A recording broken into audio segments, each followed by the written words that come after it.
We use muscle testing as a low-tech feedback, biofeedback tool with our patients to get instantaneous information. The great thing about it is it's fairly reliable and it's very reproducible and you get instant results. So we're going to give you a quick demonstration of how we might use a muscle test. So my victim here, Alex, we're going to give her a little push down here and see if she can resist. Hold nice and strong for me. And so we have a nice strong muscle. Her brain is telling her shoulder to turn on. Now I always like to check to see if we can break the circuit, and there's a point right on the bridge of your nose right here, and we're going to test right there. Hold nice and strong, and she gets very weak. Let's do it again. Hold strong and it locks.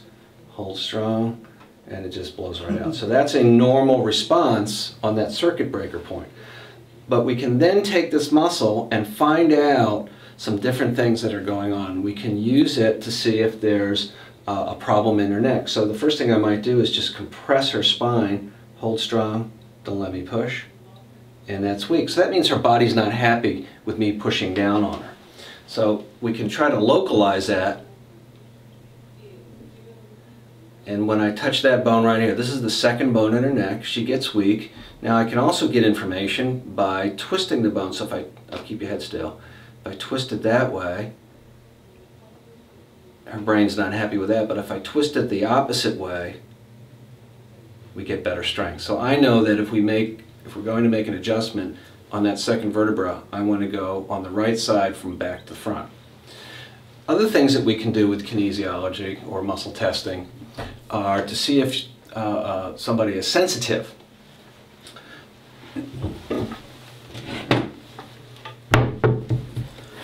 So one of the things that we might do are test for food. So this is a box with samples of different foods.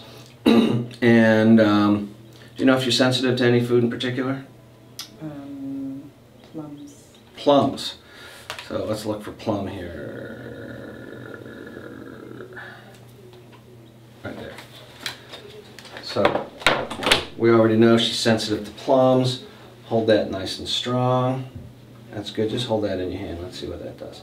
And that makes her weak. So we can use that as a sensitivity test. You could theoretically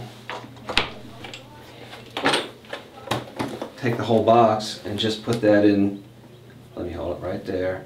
And we know that there's just something in the box that she's sensitive to. So there's a lot of ways that we can use this. Now the reason that way of testing works is because there's an electromagnetic field that surrounds your body. This is an actual photograph. It's a Carillion photograph of the electromagnetic field of the body. And then I have another graphic here. This is a electromagnetic field of somebody's hand. And so the thing that everybody needs to know is that your body doesn't stop at your skin, that the electromagnetic field is an extension of your being.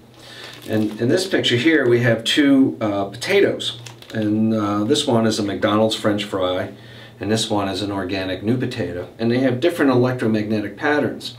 So most people would say McDonald's French fry bad, organic potato good, and there's probably some truth to that for most people. So if I took that French fry and we put that in her hand, the electromagnetic pattern of this may clash with her electromagnetic field, and then we ask her brain through that muscle test, how do you feel about this? And this is how you do sensitivity testing. We might take the organic potato and have a different response. Let's say she was strong. So is the question then, is it a potato question, or is it the way it's manufactured or cooked? And there's a lot of sub-questions that you can ask from that.